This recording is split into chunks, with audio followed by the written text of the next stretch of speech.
All right, this is part 4. This is Intro to Normal Distribution part 4, and this is a continuation of part 3 basically. And the formula we need for this case is as follows. Well, before we actually do that, let me remind you of the first formula. First formula we used is the z-score, right? X minus the mean divided by sigma. And this is basically the formula when we need areas. If the equation is find area, find probability, find percentages, this is the formula to use. All right. The second formula is basically the same one, but mathematically altered, if you want to call it that. So algebraically, you can actually make this different. You will see something like this. X equals the mean plus z times sigma. Now this, like I said, this one and this one are mathematically the same, but if you algebraically transform this one, you can make it look like this here, and vice versa. This first is to find areas.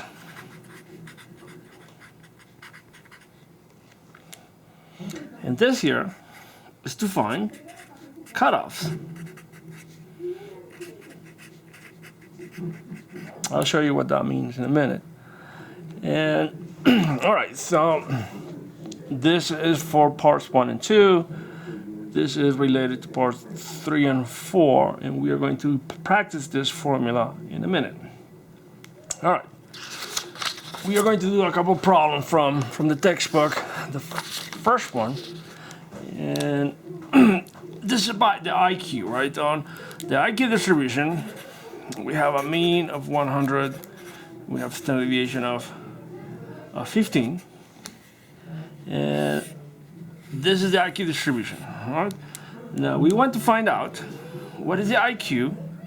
This right here will be an IQ in such a way that this IQ is higher than 60% of the people. So this area right here is 0.6. That looks kind of confusing, but all right.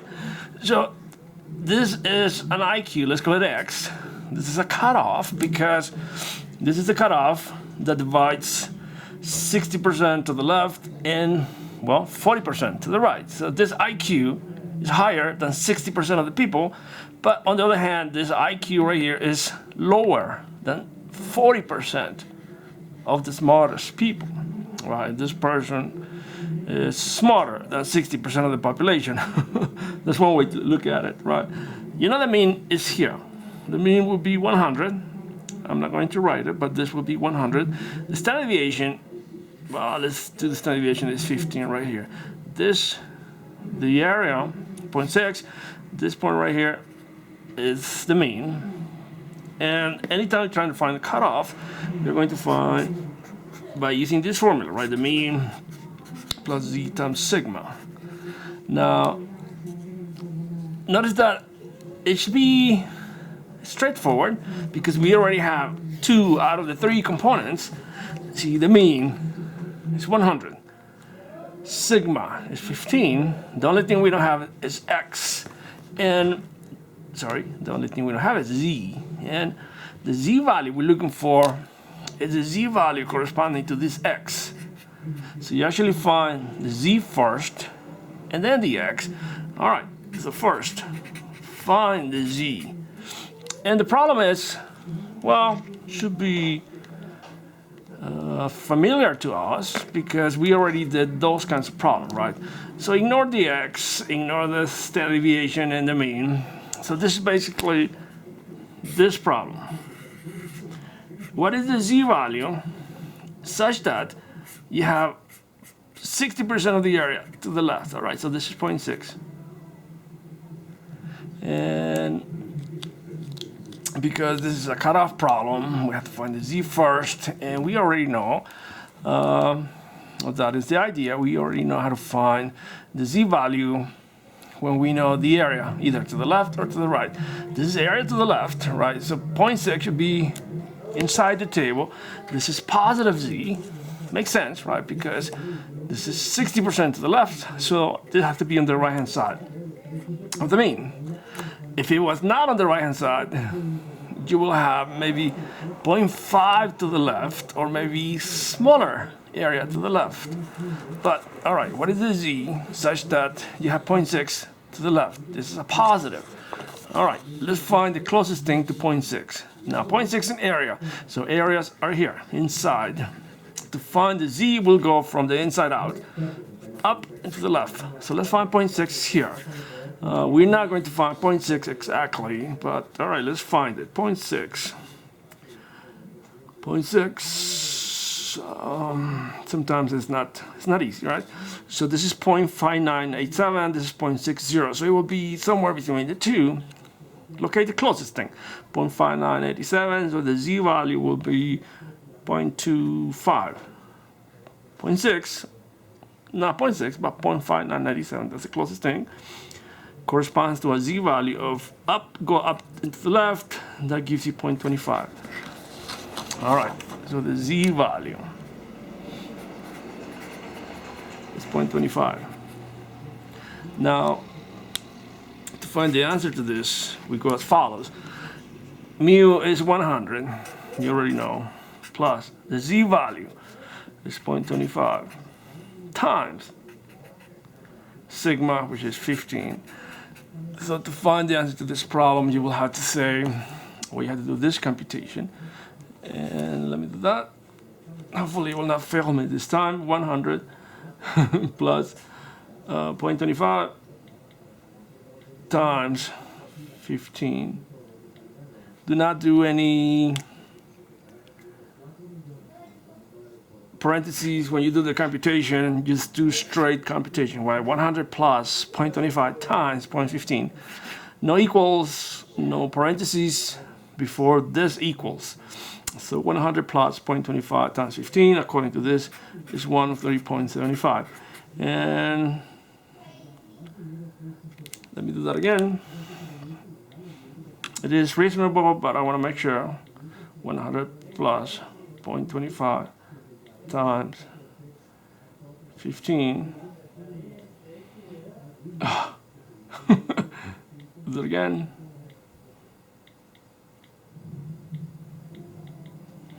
One 3.75. All right. So this is the answer for this problem. Make sure that you do the exercise yourself and that you verify all the computation. Right? Not surprisingly, that's something that we had to do. Now, another problem. This is another IQ distribution. The mean is 100. The standard deviation is 15, and we are trying to find this.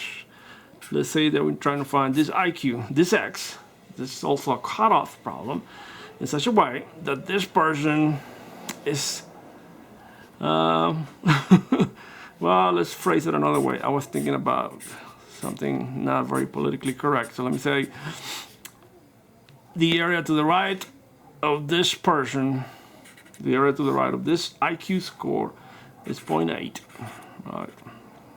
So this person is smarter than this area, this percentage of people, right? This is 0.8, and this will be 0.2.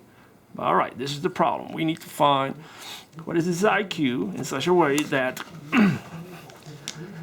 the area to the right of this IQ is 0.8. And this is a cutoff problem. This is not to find the area problem. We already have the area, right? So the answer to this problem is, first you have to use this formula. X is equals to the mu plus z times sigma. This times means multiplying, right? Now we have mu, that's 100. We have sigma, that's 15. We don't have the z. And the z is basically the z corresponding to this point. So let me have the z written right there. So first, find the z. And the way we find the z is this way. If you ignore the IQs, the mean, the standard deviation, you basically have this problem. You have to find the z-score at this point such that you have 0.8 to the right. This ain't 0.8, right? Now, the problem is you don't have this 0.8 on the table. You will have this area on the table, this area to the left, because we always and we only have areas to the left on the table. All right, so this is 0.8. To find the z, we have to find this area first. What is this area? Everything as the curve is 1. So this is 0.8. This on the left will have to be 0.2. Or you can do 1 minus 0.8 to get 0.2. And the question first is z a positive or is it a negative? Well, it is reasonable to say this is negative because if you have 0.8 to the right, you cannot possibly be positive because a positive will be right here. There's no way you can have 0.8 to the right of a positive z, right? So this has to be a negative z. All right, so let's find this area to the left inside of the negatives, 0.2. 0.2. Well, let's see. Sometimes it's not as easy. Now this is 0.1977. This is 0.2005. So it will be either this one or this one because there's no 0.2 exactly inside the table. The closest thing will be 0.2005. If you go to the left and up, or maybe up and to the left, you will find that the z value is minus 0.84. Minus 0.84. So minus 0.84. All right, to find, let me make this line separating the values in the formula. To find the answer to this here, you will have, all right, what does it mean? 100. Plus the z value. The z value is minus 0.84. Watch out for the plus and the minus. This plus is because of this formula. This minus is because the z value is negative. And then you multiply times 15. Now, the way you deal with negatives, you can deal with them a couple of different ways. What I would do, ignore the plus, and you will just do, oops, give me a second. You're going to do 100, ignore the plus, minus 0.84 times 15. And I get 87.4. And go ahead and verify this problem, right?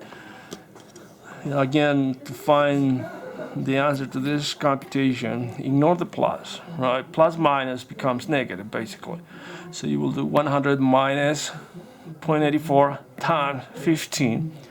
Do all of this in one step.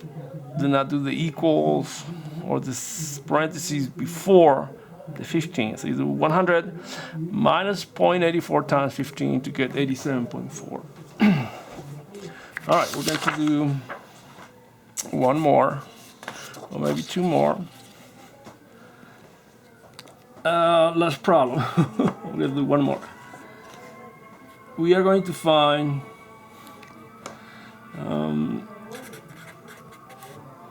use the high distribution.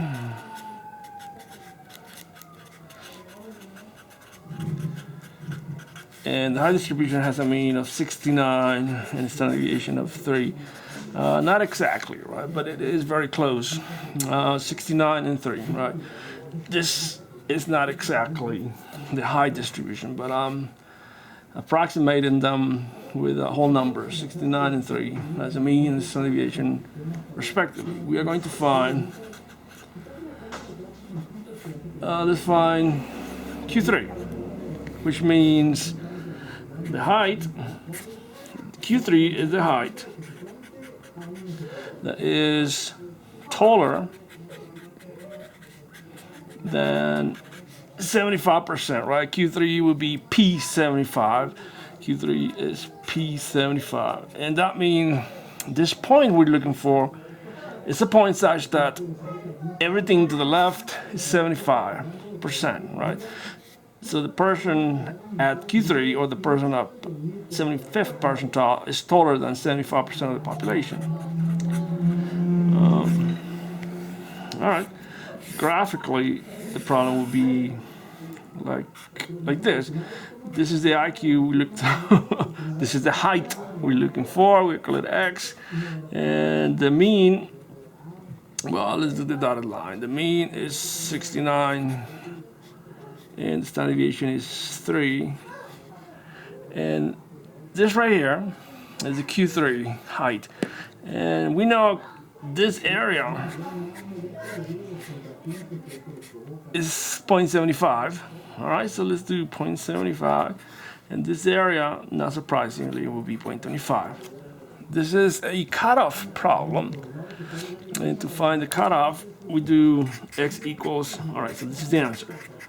To find the answer, we do x equals the mean plus z times sigma, and we know everything about this here except for the z. Mu 69, sigma is 3. The z value, we don't have it. All right, let's find the z value. Now, this point right here, the z value we're looking for, and corresponding to this, the area to the left of the z is 0.75, the area to the right is 0.25. One thing here first is the z will be positive, and so we have to look at it on the positive z table. Now we have 0.75 to the left, 0.25 to the right. The area on the table, or in the table, will be 0.75, the area to the left. Positive z. All right, so 0.75 inside, positives, 0.75. We're not going to find it exactly, but 0.7486, not 0.75, or 0.7517, not 0.75. So it will be between this one and this one. The closest thing will be, I think it's this one. Technically, you can pick this one or that one, right? But let's say this one. You had to select this, the closest one. I think this is the closest one without doing any computation, right? This is 17 apart. This is about 14 apart. All right, so this is basically 0.75. This one is 0.75. The z corresponding will be go up and to the left. It will be 0.67. All right, so the z value is positive 0.67. All right, so the mean 69 plus the z value is 0.67, and standard deviation will be 3. The answer will be 69 plus 0.67. 69 plus 0.67 times 3. Let's do that. 69 plus 0.67 times 3. It's about 71.01. And unless I made a mistake, that would be the answer. But please verify all those computations and the values I got from the table. This is the end of part 4, and I'll see you later.